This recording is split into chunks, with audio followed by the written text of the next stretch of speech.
রাম রাম বন্ধুরা, নমস্কার। আশা করছি তোমরা সবাই খুব ভালো আছো। বন্ধুরা, শুধুমাত্র 12 পাস যোগ্যতার সব থেকে সেরা সরকারি চাকরিটা আজকে আমি তোমাদেরকে বলে দেবো। এটা সব থেকে কেন সেরা, কারণ অন্যান্য ভ্যাকেন্সিতে তোমরা দেখেছো ফর্ম অ্যাপ্লাই কত হয়, 30 লাখ, 40 লাখ, 50 লাখ, কিন্তু এখানে তার কেবলমাত্র 1% ফর্ম অ্যাপ্লাই হয়। 30 থেকে 40,000 ফর্ম অ্যাপ্লাই হয়, আবার কোনো কোনো বছর 20,000ও ফর্ম অ্যাপ্লাই হয়। আর এখানে তোমাদের যে এক্সাম দেয়, টেনে টুনে 5 থেকে 7,000 ক্যান্ডিডেট এক্সাম দেবে।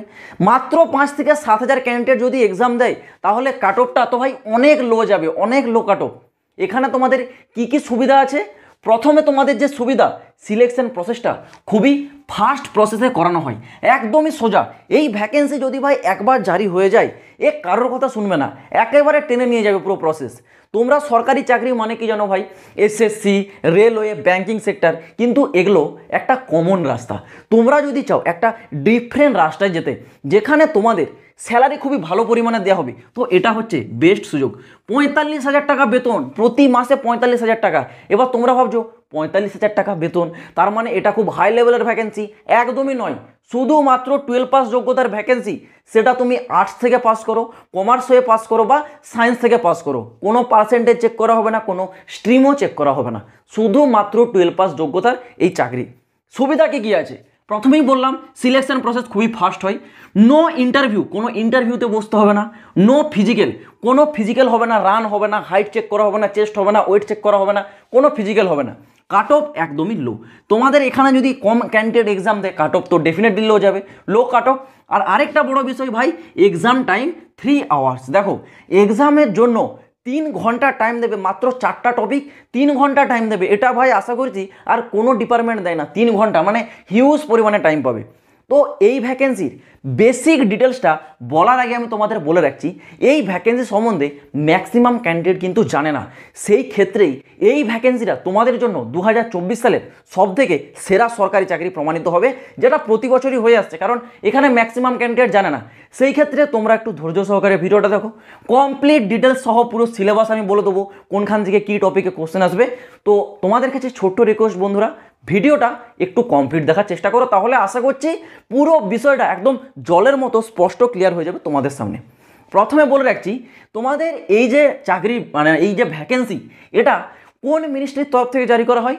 ওপরে মিনিস্ট্রির নামটাও আমি লিখে দিয়েছি, দেখতে পাচ্ছ, ministry of health and family warfare. ঠিক আছে, এটা হচ্ছে কেন্দ্র সরকারের একটা মিনিস্ট্রি হেলথের। এইখান থেকে তোমাদের একটি ডিপার্টমেন্ট আছে যার নাম এনবিই, ডিপার্টমেন্টটির নাম।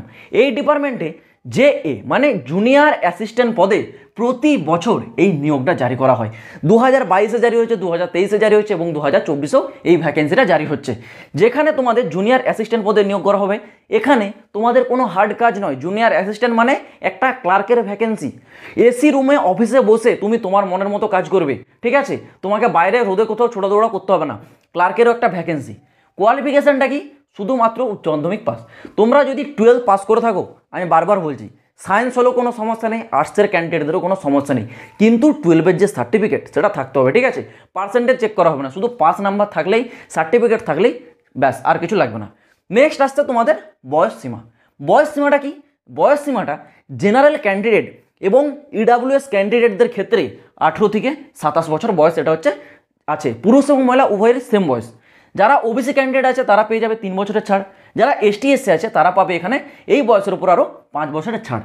এই গেল তোমাদের এজ লিমিট। স্যালারিটা কী ছিল? স্যালারিটা তোমাদেরকে প্রথমেই বললাম, 45,000 টাকা করে তোমরা প্রতি মাসে স্যালারি পাবে। এর থেকে বড় ব্যাপার আর কি হয়? 12 পাস যোগ্যতায় 45,000 টাকা স্যালারি, ভাই কোনো কম নয়। 12 পাস যোগ্যতায় 45,000 টাকা স্যালারি কোনো অন্য ভ্যাকেন্সি কিন্তু দেয় না। এটাই হচ্ছে তোমাদেরকে ডাইরেক্ট 45,000 টাকা 12 পাস যোগ্যতায় স্যালারিটা দেয়। তো এইবার দেখে নাও তোমাদের এখানে নিয়োগ প্রক্রিয়াটা কিভাবে করানো হয়, that is selection process. Selection প্রসেসে কি হয় দেখো, সিলেকশন প্রসেসে প্রথমে হয় তোমাদের এক্সাম। প্রথমে ফেজ 1 এবং ফেজ 2। এটা শুনে অনেকে ঘাবড়ে যাবে, দাদা দুটো এক্সাম? একদমই নয়। তোমাদের হচ্ছে একদিনেই পুরো এক্সামটা হবে, জাস্ট এটাকে ফেজে ভাগ করা আছে, ফেজ 1, ফেজ 2, ঠিক আছে? একদিন, 1 ডে, এই দুটো এক্সাম একদিনেই হবে, এক টাইমে হবে, কোনো চিন্তা করার দরকার নেই, ঠিক আছে? তো প্রথমে তোমরা এক্সাম দেবে, তারপর হবে তোমাদের একটি স্কিল টেস্ট। স্কিল টেস্টটাও একদমই ইজি, যদি তোমরা এক্সাম ক্লিয়ার করতে পারো। স্কিল টেস্ট ভাই বাঁ হাতের খেলা, ঠিক আছে? স্কিল টেস্টে কোনো সমস্যাই হবে না। তো তো প্রথমে তোমাদের যে সব থেকে মেন ইম্পর্টেন্ট সেটা হচ্ছে রিটার্ন এক্সামে তোমাদের সিলেবাসটা কী থাকছে। দেখো সিলেবাসটা আমি তোমাদেরকে টপিক ওয়াইজ পুরো ব্যাপারটা বলে দিচ্ছি, একটু মন দিয়ে দেখো। সিলেবাসে টোটাল তোমাদের এই যে দেখতে পাচ্ছ 4টা টপিক থেকে কোশ্চেন আসবে। কি টপিক? রিজনিং থেকে আসবে 50 নাম্বারটা কোশ্চেন, প্রতিটা কোশ্চেনের জন্য 1 নাম্বার, মানে 50 নাম্বারে তোমরা এখানে পাচ্ছ। তারপরে ম্যাথ থেকে আসছে 50টা কোশ্চেন, এখানেও সেম 50 নাম্বার থাকবে। জিকে থেকেও আসবে তোমাদের 50টা কোশ্চেন, প্রতিটা কোশ্চেনে 1 নাম্বার, মানে 50 নাম্বার। ইংলিশ থেকেও তোমরা পাবে এখানে 50টা কোশ্চেন। তো টোটাল এখানে তোমাদের কোশ্চেন থাকছে কিন্তু 200, আর তোমাদেরকে নাম্বার কত দেওয়া হচ্ছে? 200, মানে প্রতিটা কোশ্চেনের জন্য তোমরা কিন্তু এখানে 1 নাম্বার করে পাবে। এবং এইটুকু এক্সামের জন্য তোমাদের যে টাইম সেটা দেওয়া হচ্ছে ভাই 3 ঘন্টা। 3 ঘন্টা ধরে তোমরা বসে বসে ভেবে ভেবে নিজের প্রশ্নের উত্তর তোমরা এখানে দিতে পারবে। আর নেগেটিভ মার্কিং 0.25, নেগেটিভ মার্কিংটা অনেক কম, মানে তোমরা যদি এখানে 4টা কোশ্চেনের ভুল উত্তর করো তাহলে তোমাদের 1 নাম্বার কাটা যাবে। কিন্তু এই একটা কোশ্চেনকে যদি ঠিক করে দাও তাহলে তোমরা এখানে পেয়ে যাচ্ছ কত নাম্বার? 1 নাম্বার। তো এই হচ্ছে তোমাদের হচ্ছে এখানে সিম্পল স্ট্র্যাটেজি। এই তোমাদের সিলেবাসটা যেটা বললাম, এই সিলেবাস তোমাদের কিন্তু খুবই গুরুত্বপূর্ণ, কারণ এই সিলেবাসের ওপর এই যে রিটার্ন এক্সামটা হবে, এই রিটার্ন এক্সামের ওপর ভিত্তি করেই তোমাদের এই যে মেরিট লিস্ট সেটা কিন্তু তৈরি করা হয়। স্কিল টেস্টটা জাস্ট কোয়ালিফাই নেচার, শুধুমাত্র তোমাদেরকে পাস করতে হবে। স্কিল টেস্টে কোনো নাম্বার দেবে না, তোমাদের যে 200 নাম্বার পরীক্ষায়, এই পরীক্ষার ওপর তোমাদের ভিত্তি করে যে ফাইনাল মেরিট লিস্ট সেটা কিন্তু তৈরি করা হয়। তো এই গেল তোমাদের এই ভ্যাকেন্সির পুরো ফুল ডিটেলস। এবার আসা যাক তোমাদের এখানে ফর্মটা আবেদন কবে থেকে শুরু হবে। তার আগে 2023-এর ব্যাপারটা একবার বলে রাখি।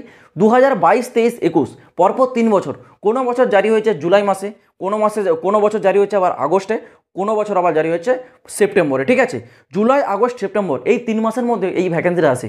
কিন্তু 2024 সালে পুরো সম্ভাবনা আছে জুলাইয়ের লাস্ট উইক। ঠিক আছে, জুলাইয়ের লাস্ট উইকে তোমাদের কিন্তু এই ভ্যাকেন্সিটা চলে আসবে, এটা কিন্তু পুরো সম্ভাবনা আছে। জুলাই 3rd উইকের মধ্যে এই ভ্যাকেন্সি তোমাদের নোটিফিকেশান জারি হয়ে যাবে। তো তোমাদের এখন করণীয় কি?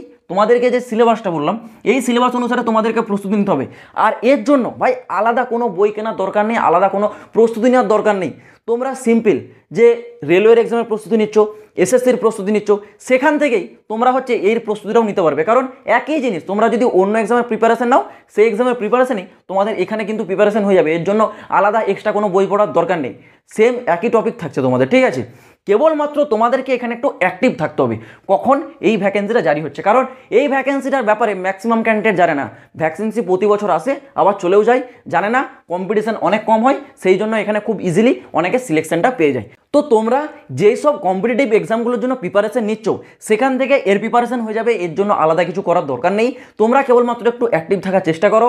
যদি তোমাদের কোনো সমস্যা হয় এই চ্যানেলটা ভাই তোমরা কিন্তু অবশ্যই সাবস্ক্রাইব করে রাখো, কারণ এই চ্যানেল তোমাদেরকে সঠিক আপডেট সব থেকে আগে পৌঁছে দেয়। প্রতিটা লেটেস্ট আপডেট তোমরা কিন্তু এই চ্যানেলে সব থেকে আগে পাবে। তো আবারও বলছি, যারা চ্যানেলটায় নতুন আছো, যারা সাবস্ক্রাইব করোনি, চ্যানেলটাকে সাবস্ক্রাইব করে রাখো। এই সব জব আপডেট সব থেকে আগে কিন্তু এই চ্যানেলেই পাবে। তো চলো বন্ধুরা, আজ ভিডিওটা এই পর্যন্ত। দেখা হচ্ছে আবার পরের ভিডিওতে নতুন কোনো আপডেটের সাথে। জয় হিন্দ, বন্দে মাতরম।